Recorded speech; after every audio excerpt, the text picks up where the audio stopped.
Gloire au Seigneur. Nous voulons partager la parole du Seigneur et je prie que sa parole s'accomplisse dans la vie de tout un chacun. Je venais de le dire, je ne sais pas ce que vous avez sur le cœur ce soir, mais il est écrit, personne n'est venu dans sa présence et parti tel qu'elle était venue. Sa parole est une puissance. La Bible dit encore, il envoya sa parole et sa parole les guérit. Il ne s'agit pas d'une guérison physique nécessairement. Tu as peut-être un fardeau que tu traînes sur ton cœur. Il y a peut-être une inquiétude. Il y a peut-être des remords. Il y a quelque chose qui se passe. Mais crois que la parole de Dieu est puissante et que quelque chose va se passer ce soir dans ta vie. Amen. Alors notre thème, c'est naître de nouveau. Naître de nouveau. Quand on dit naître de nouveau, bien-aimé, cela signifie qu'on est déjà né ou qu'on a déjà connu une naissance avant. N'est-ce pas? Sinon, on ne parlerait pas de naître de nouveau. Et c'est embarrassant. Quelqu'un dit, mais écoutez, j'existe déjà, je suis d'ailleurs en train de vieillir et puis vous allez me demander de naître de nouveau. Mais qu'est-ce qui se passe? C'est quoi tout ça? Nous voulons un peu comprendre certaines réalités que nous négligeons souvent, mais qui sont indispensables, si pas incontournables, pour notre marche avec le Seigneur. C'est très important, bien-aimés. Prenons notre premier passage qui va nous aider à comprendre ce que nous voulons dire. Naître de nouveau. Nous prenons l'évangile de Jean.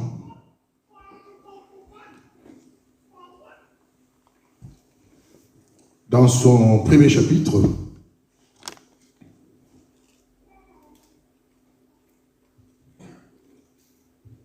l'évangile de Jean, dans son premier chapitre, nous allons lire du...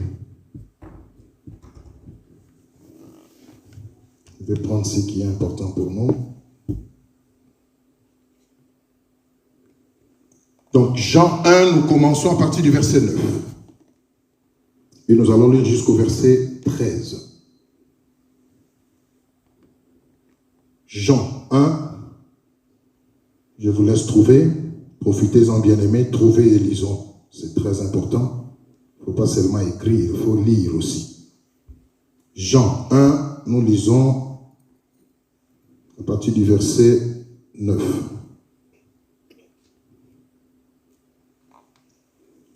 La Bible dit ceci.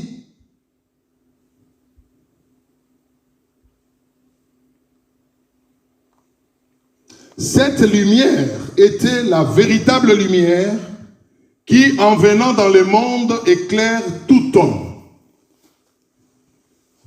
Elle était dans le monde et le monde a été fait par elle et le monde ne l'a point connue. Elle est venue chez les siens et les siens ne l'ont point reçue. Mais à tous ceux qui l'ont reçu, à ceux qui croient en son nom, elle a donné le pouvoir de devenir enfants de Dieu, lesquels sont nés non du sang, ni de la volonté humaine, ni de la volonté de la chair, ni de la volonté de l'homme, mais de Dieu. On peut s'arrêter là. Bien-aimés, quand nous considérons ces passages, cet écrit de la Bible, cela nous amène à confirmer effectivement que nous avons deux types de naissance. Il y a la naissance physique, la naissance biologique, c'est-à-dire nous venons de parents que nous connaissons, n'est-ce pas? Nous ne sommes pas tombés du ciel. Il y a un cadre que le Seigneur a préparé par lequel nous sommes passés pour exister physiquement. Ça, c'est notre première naissance. La naissance physique. Mais la volonté de Dieu est que nous ne nous contentions pas seulement de cette naissance physique, mais que nous puissions passer à la deuxième naissance, qui est une naissance spirituelle.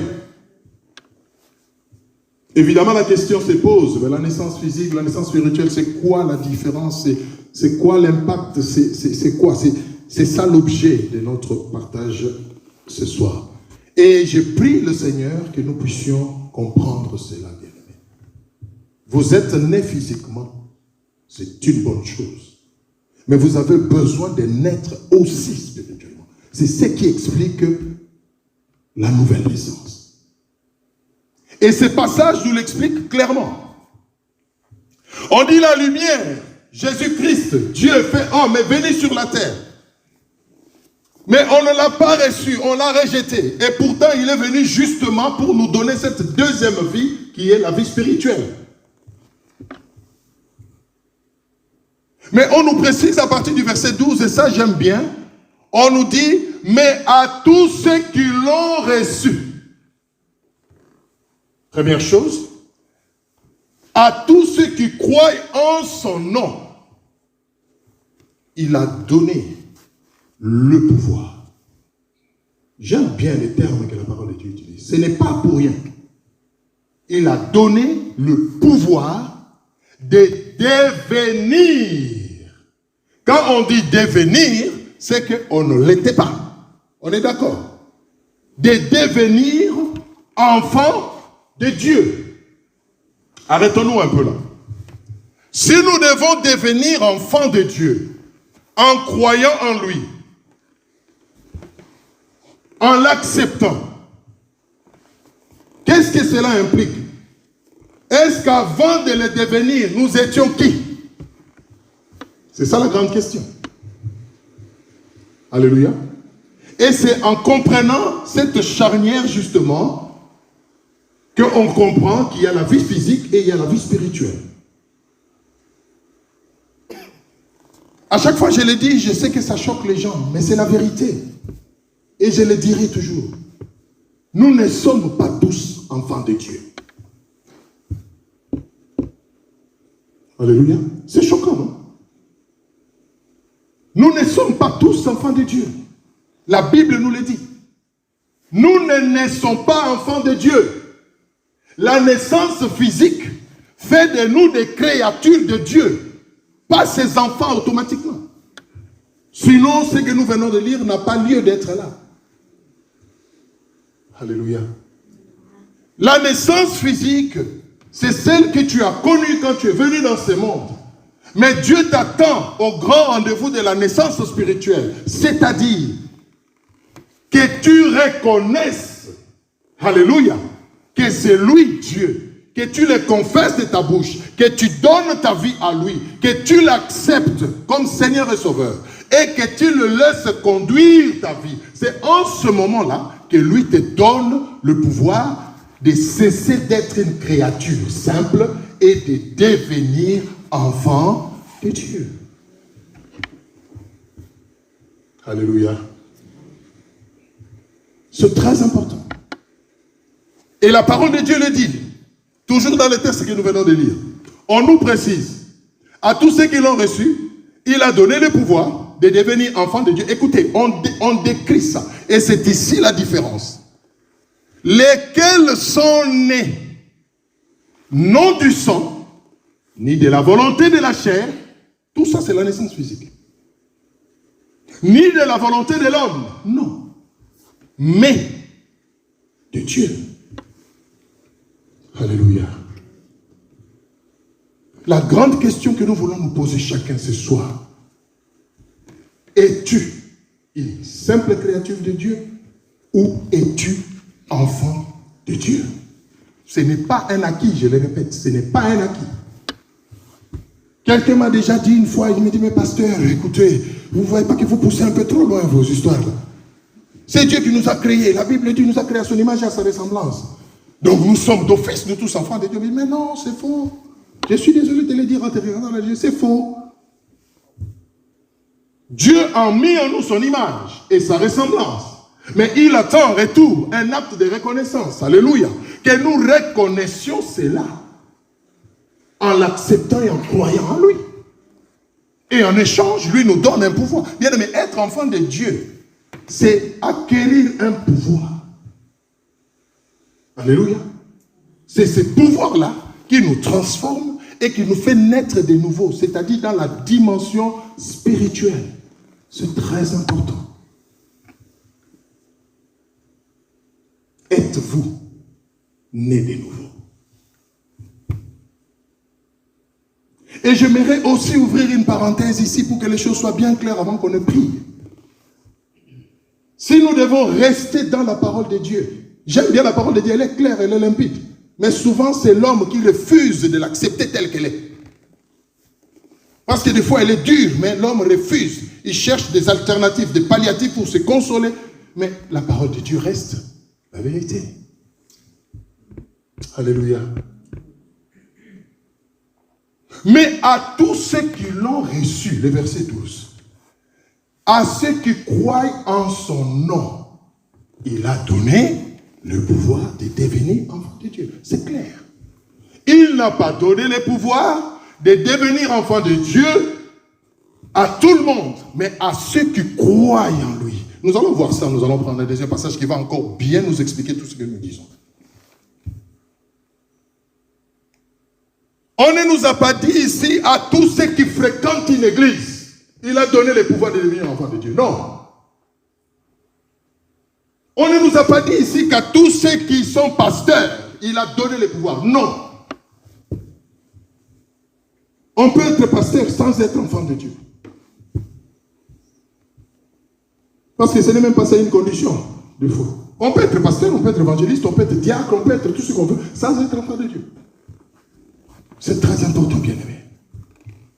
Et aujourd'hui, nous retrouvons beaucoup de gens dans l'église, mais qui ne sont pas enfants de Dieu. Je suis né d'une famille chrétienne, mes parents, dès le bas âge, ils m'amenaient à l'église, et puis bon, j'ai gardé les rythmes, et moi aussi, j'ai mis mes enfants au monde, je les amène à l'église. Mais ils ne savent pas trop c'est quoi tout ça. C'est une habitude qui vient de la famille. Cela ne fait pas de toi un enfant de Dieu. Alléluia.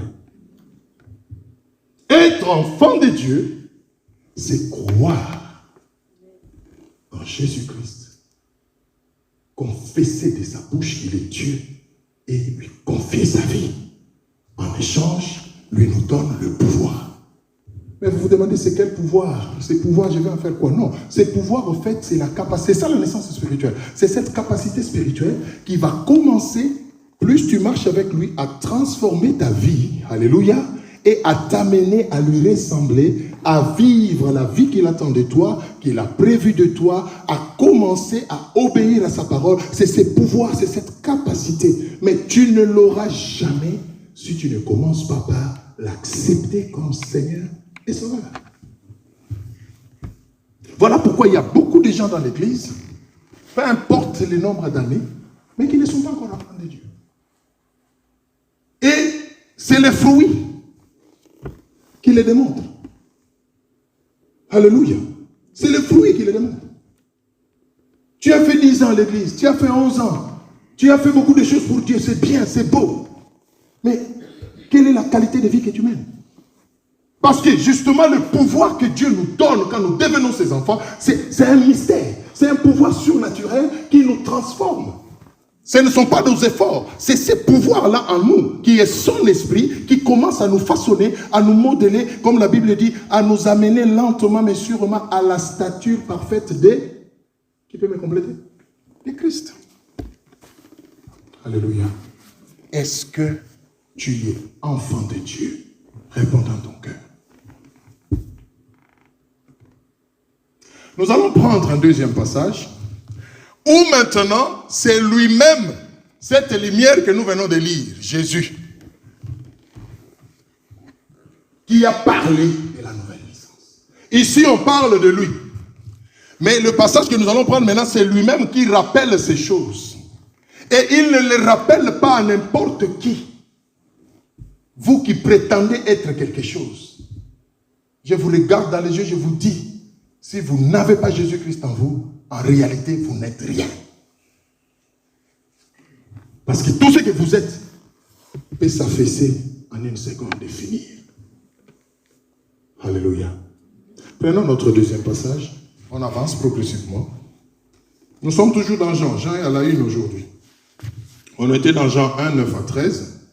On va dans Jean 3, 1 à 19.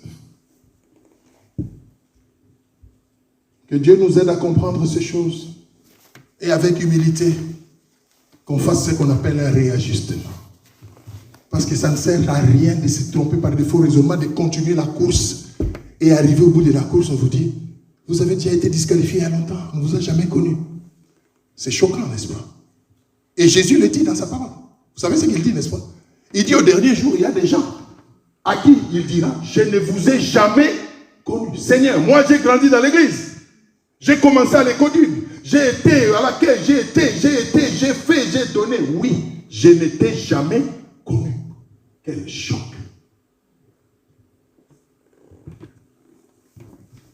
Alléluia.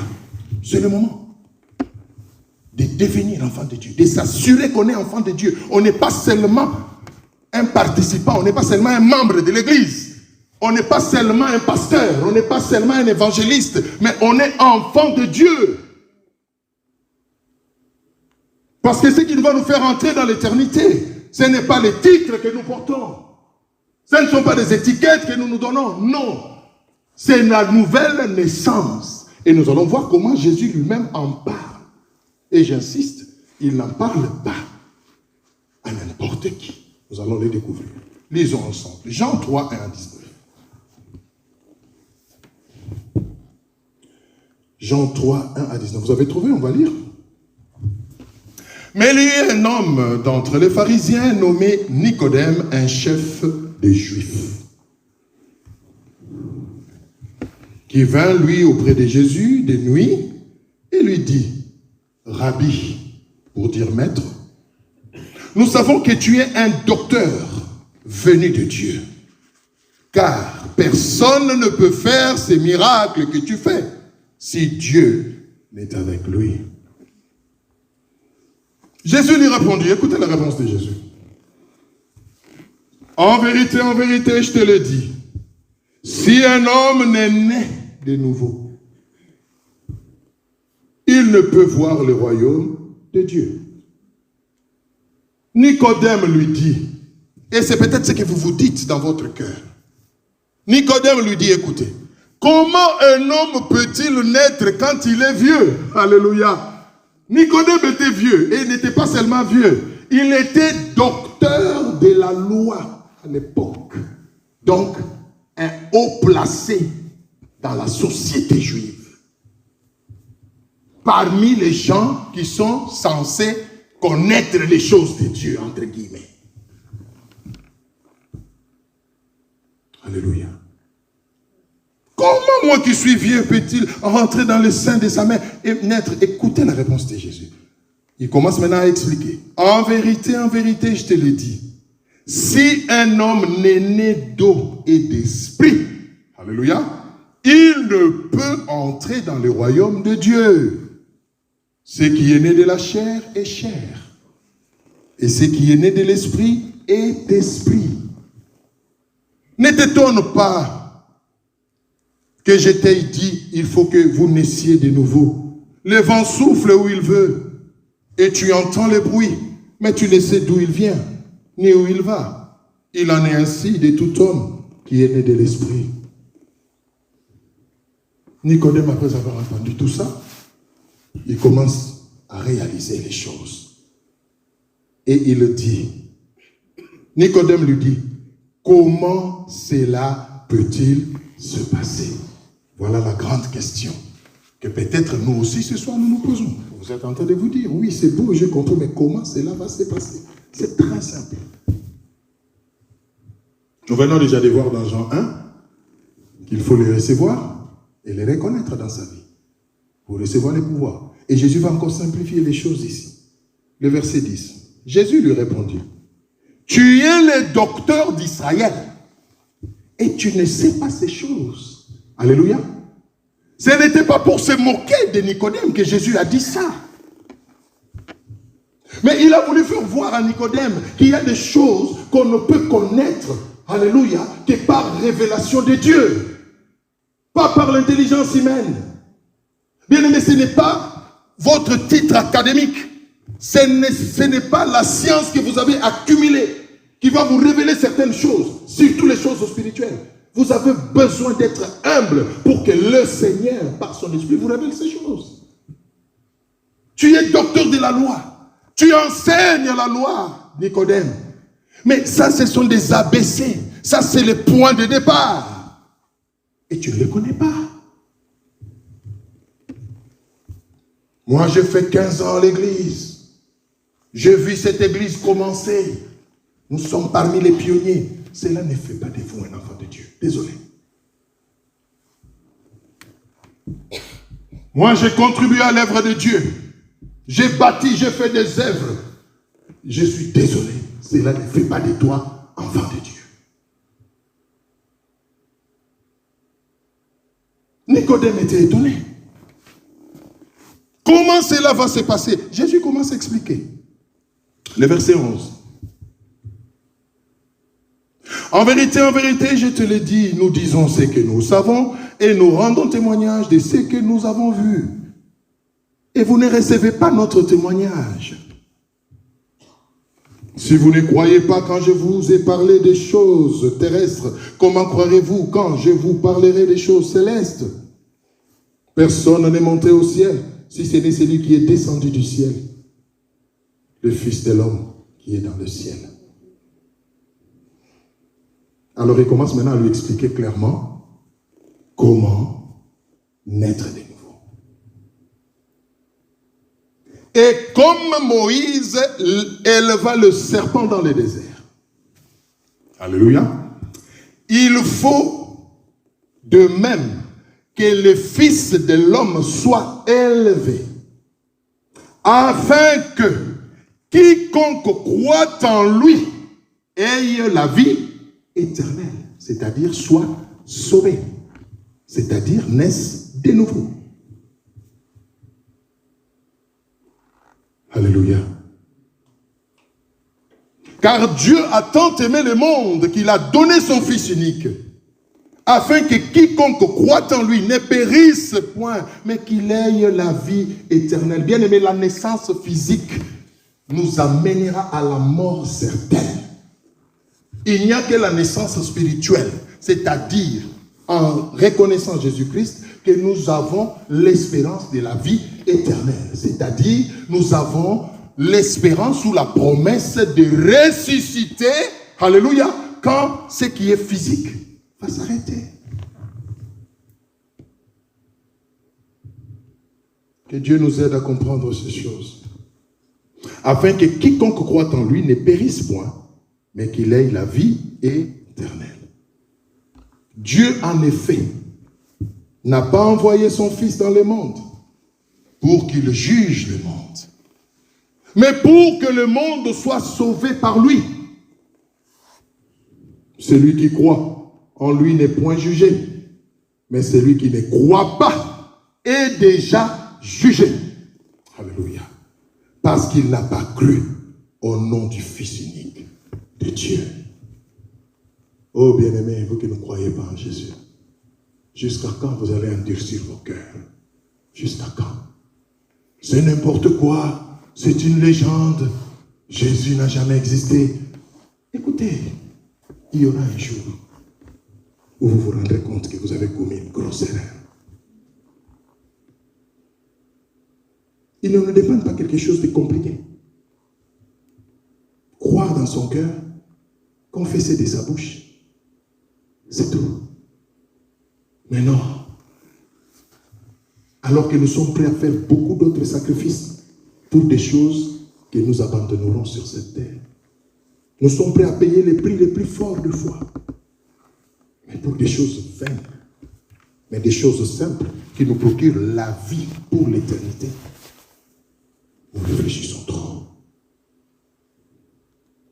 Mais on nous dit ici, celui qui croit en lui n'est point jugé, mais celui qui ne croit pas en lui est déjà jugé. Et on va nous déterminer ces jugements, c'est quoi? Parce qu'il n'a pas cru au nom du Fils unique de Dieu. Écoutez le dernier passage.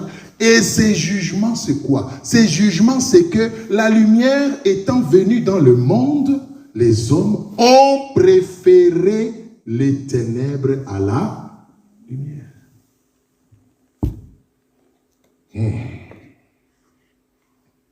Les hommes ont préféré les ténèbres à la lumière parce que leurs œuvres étaient mauvaises. On peut s'arrêter là. Bien-aimés, vous avez besoin de naître de nouveau.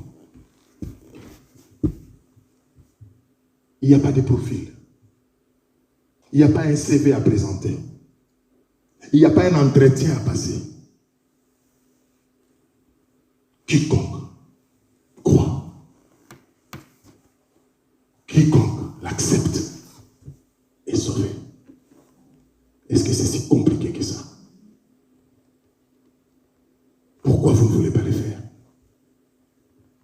La lumière est venue dans le monde, les gens ont préféré les ténèbres. Les gens préfèrent se contenter de la vie physique. Mais bien aimé, la vie physique est éphémère. Elle est limitée dans le temps. La preuve en est que nous naissons physiquement. La courbe monte, nous grandissons, ça monte. Nous devenons adultes, ça monte. Nous fondons un foyer, ça monte. Nous vivons, ça monte. Mais qu'on le veuille ou pas, ça atteint un sommet. Où ça ne peut plus monter. Et quand ça ne peut plus monter, ça fait quoi? Ça décroît. On commence à vieillir. On vieillit. Et tout finit. C'est ça la naissance physique. Elle a un début et elle a une fin. Inévitable. Inévitable. Peu importe ce que vous devenez physiquement. Je suis riche, je suis investisseur, je suis ceci, j'ai bâti, j'ai des comptes bancaires blindés. Moi, je suis bien-aimé. Peu importe ce que vous devenez, la courbe là va bientôt atteindre le sommet. Elle va décroître. J'aime bien des fois aller voir nos parents qui sont dans les EHPAD, dans les maisons de retraite. Causez un peu avec ces gens-là. Oh mon fils, tu sais, moi j'ai été directeur général pendant longtemps à la SNCF. Mais vous regardez le papa, même pour s'élever, tu dois maintenant lui tenir la main pour l'aider. Il ne peut plus. La force est partie. La naissance physique est une bonne chose. Mais nous devons naître de nouveau. Pourquoi nous devons naître de nouveau? Parce que la nouvelle naissance nous garantit l'éternité. Bien-aimé, qu'on ne vous trompe pas. Oh, je sais qu'il y a des gens qui se consolent. Quand on meurt, tout s'arrête, il n'y a plus rien. J'oublie, je ne me reconnaîtrai plus. J'ai entendu quelqu'un dire, je bouffe mon argent, je fais ce que je veux, comme ça quand je vais mourir, et puis c'est fini. Ce n'est pas fini. Bien-aimé, ce n'est pas fini. Quand on meurt, en réalité, on passe à une autre réalité. Et c'est ce qu'on aura été physiquement sur cette terre qui va déterminer ce qui va nous arriver quand tout va s'arrêter ici. Et seulement une offre gratuite. Croyez et vous serez sauvés. Moi, on ne veut pas. Alléluia. La nouvelle naissance, c'est très important. Alors, que chacun se pose la question avant qu'on prie ce soir. Es-tu encore une créature ou tu es déjà devenu enfant de Dieu? Parce que si tu es encore une créature, je te regarde dans les yeux, je te dis, ce n'est pas très bénéfique. Parce que tu pourras faire des exploits sur cette terre, mais qui vont s'évanouir un jour. Mais si en plus d'être créature, tu deviens enfant de Dieu, tu entres dans un héritage éternel. Alléluia. Jésus a dit, tous ceux qui croient en moi, même quand ils mourront, ils ressusciteront. Et vous vous dites peut-être, mais qu'est-ce qui me garantit que je vais ressusciter? Quelle est la preuve? Mais la preuve, c'est lui-même, Jésus. Il est mort et il est ressuscité 3 jours après. Et personne d'autre n'est mort et ressuscité. Même tous ceux qui prétendent être grands spirituellement, tous ces leaders spirituels, qu'on vénère de foi par ignorance, allez dans leur tombe, vous allez trouver des ossements. Parce qu'ils sont humains. Le seul qui a connu la mort, qui l'a vaincu et qui est sorti vainqueur et qui vit jusqu'aujourd'hui, c'est Jésus-Christ.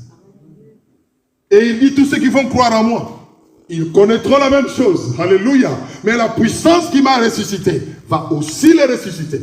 Et quand ils seront ressuscités, ils ne mourront plus jamais parce que je vais les amener passer l'éternité avec moi.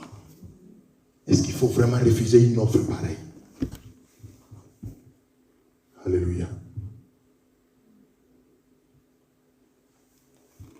Je ne sais pas. Je ne vous demande pas de me raconter votre vie. Mais je vous dis, si vous n'avez pas encore accepté Jésus-Christ comme Seigneur et Sauveur, faites-le. La nuit est en train de venir, pendant laquelle ça ne sera plus possible de faire certaines choses. La Bible dit, aujourd'hui, si tu entends sa voix, n'endurcis pas ton cœur. La Bible dit encore, malheur à celui qui remet au lendemain ce qu'il peut faire aujourd'hui. Parce que le lendemain ne t'appartient pas. J'ai entendu les gens dire, oui, écoutez, c'est beau, c'est bien et tout, mais je vais réfléchir. Je vais prendre le temps, je vais cogiter, je vais analyser tout ça dans le moindre détail. Je reviendrai vous poser certaines questions. Et puis, si vraiment, et puis bon, on verra. Frère, tu remets au lendemain. Le lendemain qui ne t'appartient pas. Tu ne sais même pas de quoi il sera fait. Alléluia. Qui, pour l'amour qu'il a pour sa vie, peut nous dire avec exactitude ce qui va lui se passer demain dans sa vie. Demain à 12h30. Qu'est-ce qui va t'arriver? Tu le sais. Il est 20h28. Qu'est-ce qui va t'arriver à 23h15? Tu le sais? Non, vous savez, des fois, ce sont des petites questions simples comme ça. Quand on se les pose, on réalise qu'en fait, on ne contrôle rien. Alléluia. On ne contrôle rien. Ce n'est pas évident, bien-aimé. Tout peut arriver à tout moment. Et au moment où on s'y attend, le moins. Alléluia. Tu sors le matin, tu fais bisous à ta chérie. Écoute, chérie, je reviens à midi pour manger. Mais au lieu qu'il revienne à midi pour manger, c'est un coup de fil. Vous êtes madame telle, oui, venez vite à Pellegrin. Oh. Qu'est-ce qu'il y a à Pellegrin? Devinez la suite. Et il était en route, au volant, pour aller manger à midi et rentrer à 2h au bureau. Mais tout s'est arrêté. Je ne viens pas vous terroriser ce soir. Je n'avais pas l'air, n'est-ce pas? Je n'ai pas l'air d'un terroriste. Mais je veux juste qu'on se dise la vérité en face. Parce que ce sont des choses que beaucoup ne comprennent pas, parce que l'ennemi, justement, le diable, a mis un voile devant leur visage. Les gens aiment la vie. Ils sont prêts à tout. Mais ils oublient que tout ça peut s'arrêter en un clin d'œil. Posez-vous la question. Et aussitôt après, qu'est-ce qui va arriver? Qu'est-ce qui va arriver? Qui a suivi les informations ce matin? Quel est l'événement qui se passe dans le monde?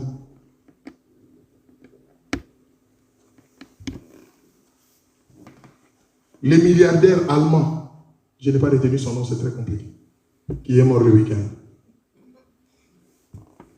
Vous l'avez pas suivi? Quelqu'un n'a pas suivi? Il y a un milliardaire allemand. Suivez les infos ce soir. Et il n'est pas mort seul, avec toute sa famille. Qu'est-ce qu'il n'a pas laissé derrière lui? Quand j'ai lu les titres, j'ai senti mon cœur battre. J'ai dit, Seigneur, c'est quoi la vie sur terre? Le milliardaire allemand, monsieur tel, son nom est compliqué, excusez-moi, je n'ai pas retenu en tout cas.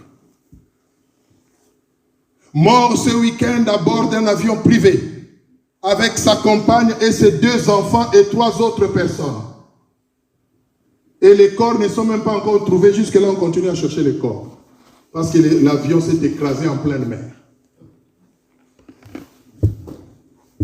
Il quittait sa maison, certainement, il s'est dit, je fais un tour dans les airs, avec ma famille.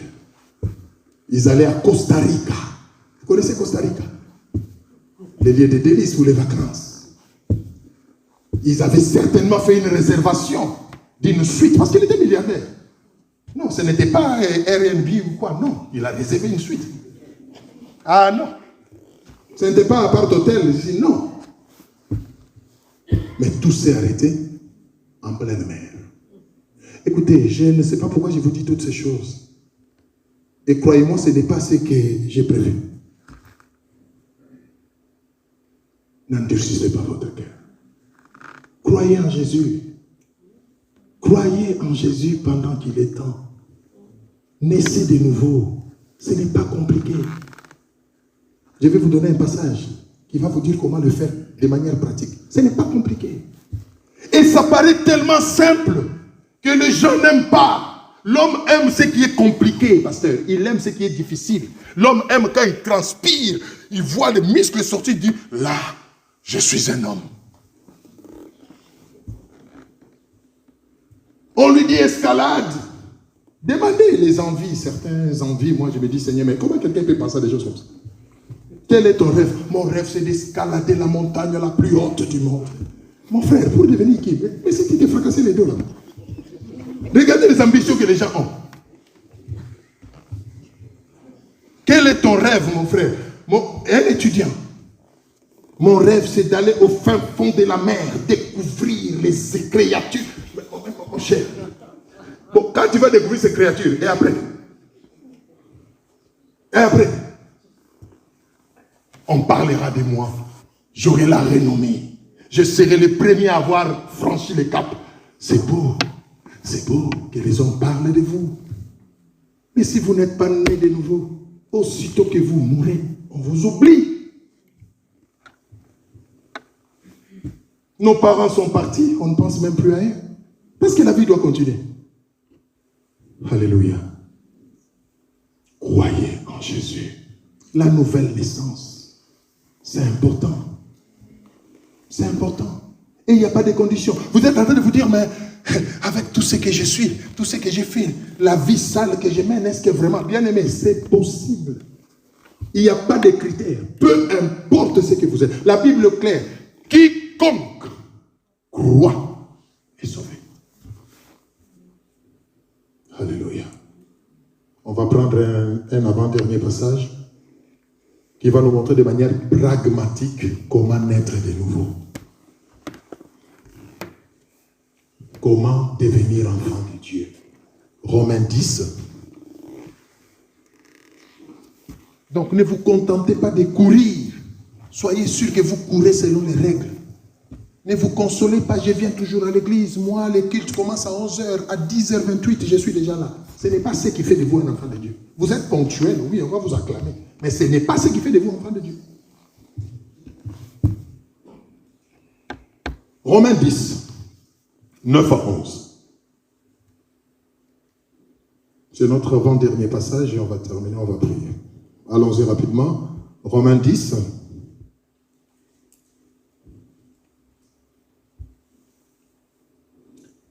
Romains 10, 9 à 11. Tout le monde a trouvé? On peut lire?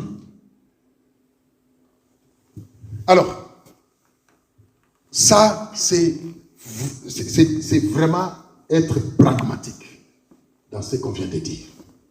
Et j'aime la parole de Dieu. Parce qu'elle ne nous demande pas seulement de faire des choses, mais elle nous montre aussi comment le faire. Écoutez, Romains 10, 9 à 11.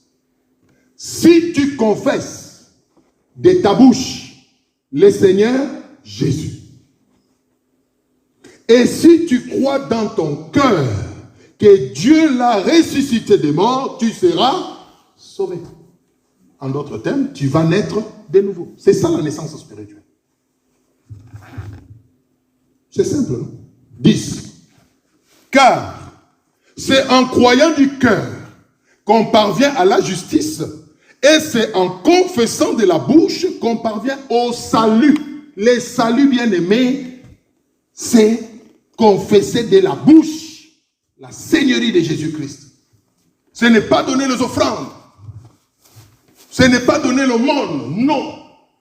C'est confesser de sa bouche. Parce que c'est une force spirituelle. Quand vous confessez de votre... Le monde spirituel écoute. Même le diable écoute. Que vous n'êtes plus de son côté. Vous avez opté solennellement de passer de l'autre côté. C'est très important. et 11. Quiconque croit en lui ne sera point confus. Bien-aimé.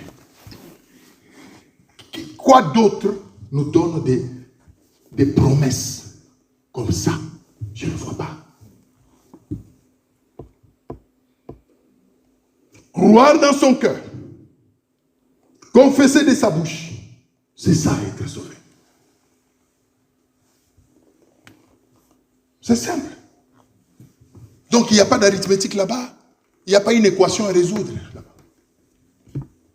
Croire. C'est si simple que on néglige ça, on se dit. Quelqu'un m'a même dit, mais, pasteur, entre nous, mais Dieu est amour, c'est vrai, mais son amour, tu ne vois pas qu'il exagère un peu dans cet amour. C'est trop simple.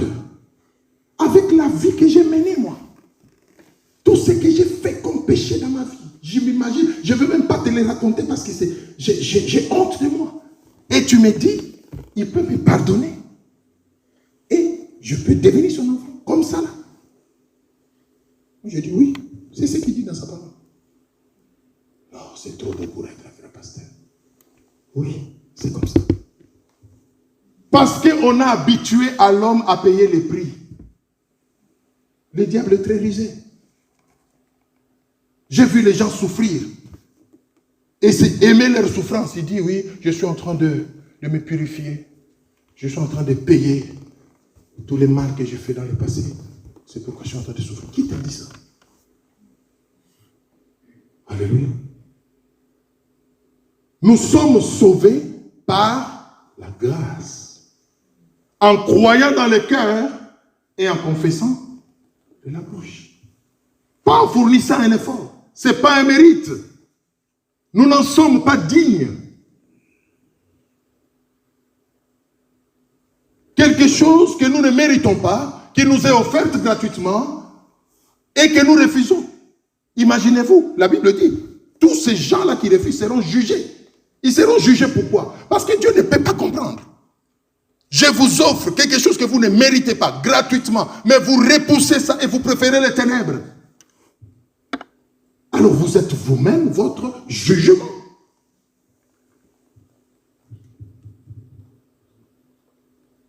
Bien-aimés, nous voulons prier.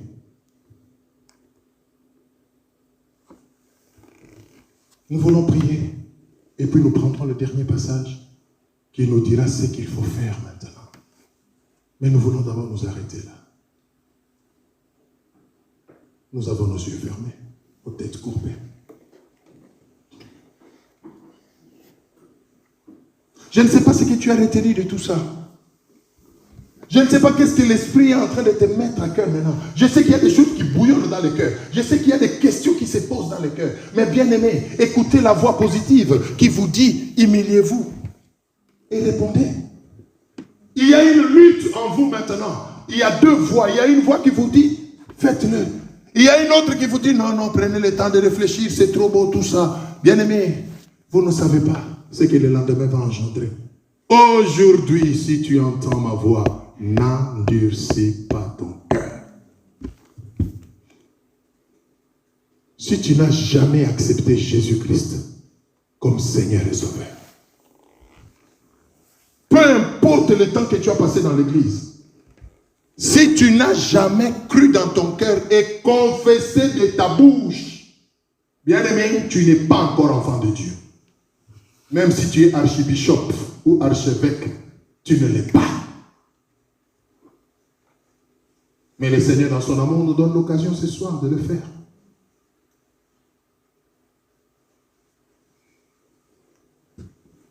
Si tu es là et tu prends cette bonne décision ce soir, de cesser d'être une simple créature et de devenir enfant de Dieu, lève juste ta main là où tu es. Nous avons tous nos yeux fermés et nous allons t'aider. Parce que le fait de lever la main, c'est que tu as cru dans ton cœur. Et nous allons maintenant t'aider à confesser de ta bouche. Parce que c'est ce que la Bible nous demande. On nous fait faire n'importe quoi aujourd'hui. Nous promettons le salut, mais ce n'est pas ce que la Bible demande. Nous devons faire ce que la parole de Dieu demande. Si tu confesses de ta bouche et tu crois dans ton cœur, tu es sauvé. Si tu es là, bien-aimé, Lève juste la main là où tu es. Que Dieu te bénisse. Lève juste la main là où tu es. Comme ça, on va prier. Tu peux baisser la main. Que Dieu te bénisse, sœur. Tu peux baisser la main aussi. Toi qui hésites encore, je sais qu'il y a une lutte. C'est pas facile. Hein? Je sais qu'il y a une lutte en toi. Il y en a qui s'estiment indignes. Non, bien-aimés, venez. Il dit, venez à moi tel que vous êtes. Peu importe votre saleté, peu importe vos péchés, venez. Tout ce qu'il attend de vous ce soir, c'est l'humilité. Acceptez. Nous voulons prier. Toi qui hésites encore, lève la main là où tu es.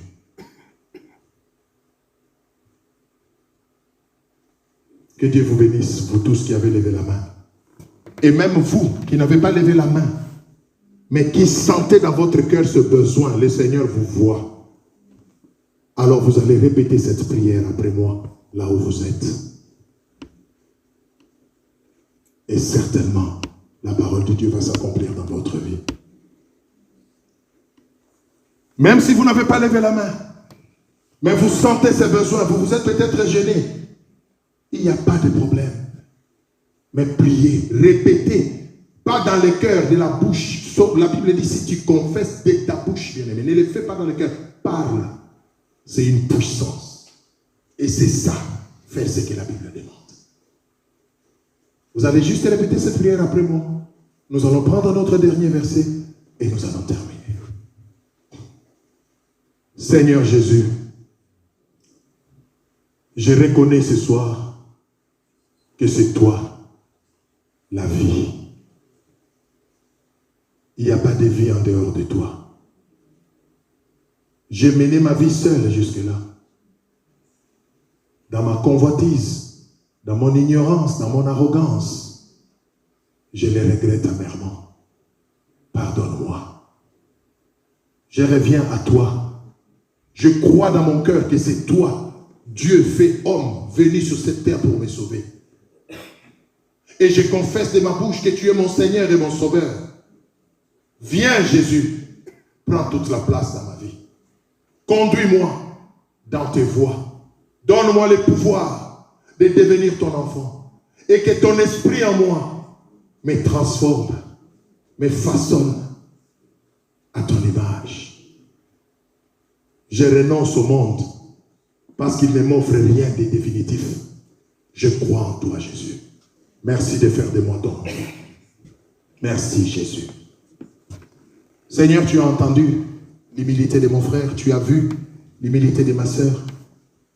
C'est ta parole que nous avons appliquée. Crois et confesse. Alors, viens mettre ta main. Agrée-les comme enfants de Dieu à partir d'aujourd'hui. Accorde-leur, Seigneur mon Dieu, les avantages, les bénédictions que tu n'as réservées qu'à ceux qui sont devenus tes enfants. Et laisse que mon Père et mon Roi, à partir d'aujourd'hui, quand ils crieront à toi, comme un enfant crie à son Père, Père éternel, tu puisses les exaucer. Je te bénis parce que tu es fidèle. Que toute la gloire te revienne, Seigneur. Au nom de Jésus. Amen. Amen. C'est si simple, bien-aimé. Mais spirituellement, cette obéissance et cette humilité a scellé quelque chose qui va porter des fruits. Nous allons terminer en prenant le dernier passage, qui va nous concerner maintenant nous tous. Parce que certainement tu te dis, oui, moi j'ai déjà fait ça il y a longtemps, c'est culte, je serais resté à la maison là, je ne vois pas à quoi ça m'a été utile. Ça fait 20 ans que moi je fais cette prière. Non, à chaque fois qu'on vient dans la présence de Dieu, il y a toujours une part pour chacun. Alléluia. Prenons notre dernier passage, on va terminer par là. 2 Corinthiens 6, 16 à 18. 2 Corinthiens 6, 16 à 18, qui va se conclure ou s'expliquer dans 2 Corinthiens 7 juste après et le premier verset. Alors, nous lisons rapidement 2 Corinthiens 16, qu'est-ce que j'ai dit? 6, 16 à 18. Écoutez ce que la Bible dit. 2 Corinthiens 6, 16 à 18. Quel rapport y a-t-il entre le temple de Dieu et les idoles?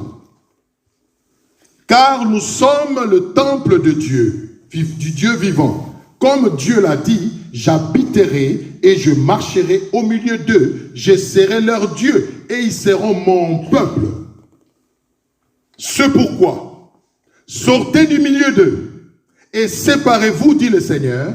Ne touchez pas à ce qui est impur et je vous accueillerai. Et verset 18. Oh, c'est beau ça. Vous qui venez d'accepter Jésus-Christ, et vous qui l'avez déjà accepté, écoutez cette parole. Je serai pour vous un père, et vous serez pour moi des fils et des filles, dit le Seigneur Tout-Puissant. Voilà les promesses, voilà l'espérance que nous avons quand nous devenons enfants de Dieu. Alléluia. Et ceux qui le sont devenus ce soir, et nous qui l'avons toujours été, gloire au Seigneur, nous tous, voilà notre héritage. Dieu dit, vous serez mes fils et mes filles, et je serai votre Père. Je ne serai pas seulement votre créateur, mais je serai votre Père. Nous entrons dans une relation de père et fils, père et fille, quand nous devenons enfants de Dieu. Et il y a des choses qu'on obtient que quand on entre dans cette dimension-là. Alléluia. Mais alors pour terminer, si c'est ça notre héritage, si c'est ça notre espérance, la vie éternelle en Jésus, nous sommes enfants de Dieu. Qu'est-ce que cela doit impliquer dans notre vie? Qu'est-ce que cela doit nous pousser à faire dorénavant? Passez juste la page suivante. 2 Corinthiens 7, 1. Et on termine là. Écoutez maintenant l'exhortation. Ayant donc de telles promesses. Alléluia. Les promesses, nous venons de les voir. La vie éternelle. Dieu est notre Père. Nous sommes ses enfants. Ayant donc de telles promesses, bien-aimés, purifions-nous de toute souillure de la chair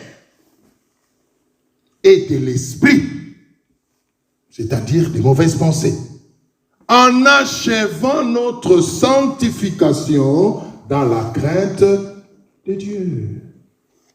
Maintenant que nous sommes enfants de Dieu, nous n'appartenons plus à nous-mêmes. Nous appartenons à Dieu qui est devenu notre Père. Et qu'est-ce qu'il attend de nous maintenant? Que nous puissions nous séparer des souillures du monde. Que nous puissions maintenant vivre en obéissant à sa parole. Que nous puissions maintenant tout lui soumettre. Nos choix, nos décisions, nos projets, nos peines, nos joies. Qu'il soit maintenant le centre de notre vie. Quand tu pleures, tu lui dis, Seigneur, je suis ton enfant. Tu vois comment je suis choqué par ces problèmes et mes larmes coulent. Viens me consoler. Il viendra. Quand tu es dans la joie, tu lui dis, Seigneur, je suis ton enfant. Merci de permettre que je me réjouisse. Et garde-moi dans ma joie, que ça ne m'amène pas à dévier. Alléluia. Dieu attend de nous maintenant de marcher dans la crainte de son nom. Éloignez-vous des souillures de la chair. Éloignez-vous. Et vous n'êtes pas seul. Il nous a donné le Saint-Esprit pour nous aider. Il va nous aider. Regardez à toutes vos faiblesses, tous les péchés dans lesquels vous êtes encore. Commencez à lui dire, Seigneur, maintenant que je suis ton enfant, je n'en veux plus.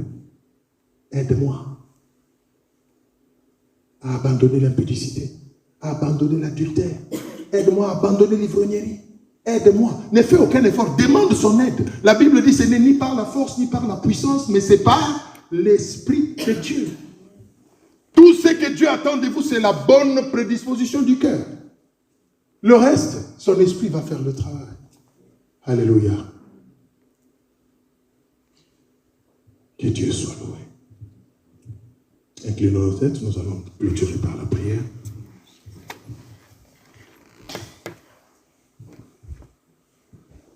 Chacun va élever sa voix et demander l'aide du Saint-Esprit. Dis juste à Dieu, Seigneur, je veux marcher dans la crainte de ton nom. Mais je n'ai aucune prétention dans le sens d'y arriver moi-même. Alors viens, Que le Saint-Esprit qui est en moi m'aide à partir d'aujourd'hui à marcher dans l'obéissance, dans la vie des prières et dans la crainte de ton nom. Chacun élève la voix et prie.